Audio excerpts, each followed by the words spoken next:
Hi, my name is Alan Edwards, and in this development blog video I'm going to show you how to do this kind of dust in the light volumetric effect. And it's a complete cheat, but it's very cheap. And it's very easy just to drop the mesh in levels where you want this kind of effect. So let's have a look at it. And so you can see now I've selected it. It is just two planes intersecting. So in terms of rendering, there's not much, but I think it does add something to a scene. So if we look at this one as well, it's just kind of, it looks like, it just looks like there's dust there dancing away in the sunlight. If we go all the way over here, to here, you can see also using it to, you know, kind of show that the light's streaming in. And if we go to the office over here, and you can see the light streaming down too, and the dust.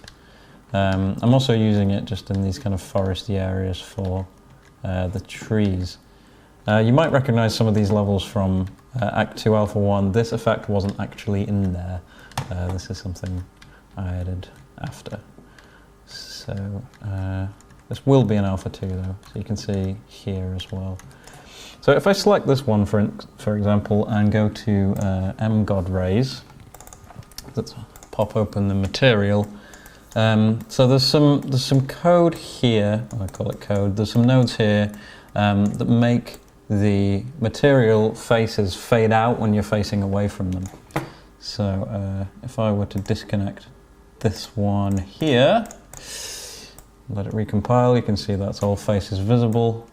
And if I was to disconnect that one here, you see it doesn't work for the back face. So that's that. Also here, I'm using a UV, a world-aligned UV function. Now this just looks at the normals and calculates the UVs from that. So it's pretty cheap kind of world projection technique. You can just plug normal UVs into here, and I'm just using two texture samples of clouds here. I think this one's actually from the engine content. Yeah, it is. So this one's in the engine content. I like this kind of smoke, soft smoke.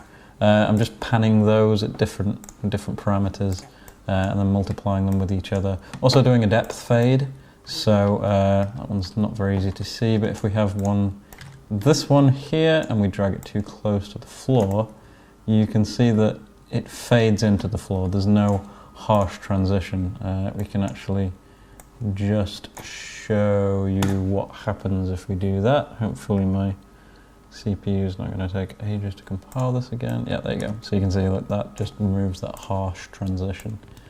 And down here, I'm kind of generating a radial gradient in a weird way, using the UV coordinates from the mesh. You could just use a sample here, but I figured I'd just do it like this.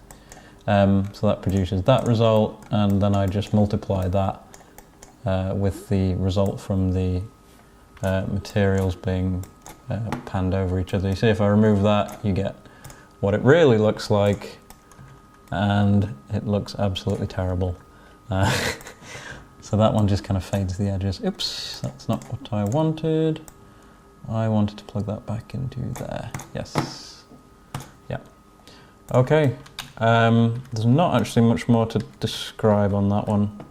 It's quite a simple effect, and I think it looks really cool when you drop it in levels. Obviously, it won't work everywhere, and it's best when your scene has quite a lot of light in it. So, for instance, this one I'm not so sure about. This one here, might remove this one because it's not as good as when it's in light. So probably not best for darker areas. But that's that. Thank you for watching.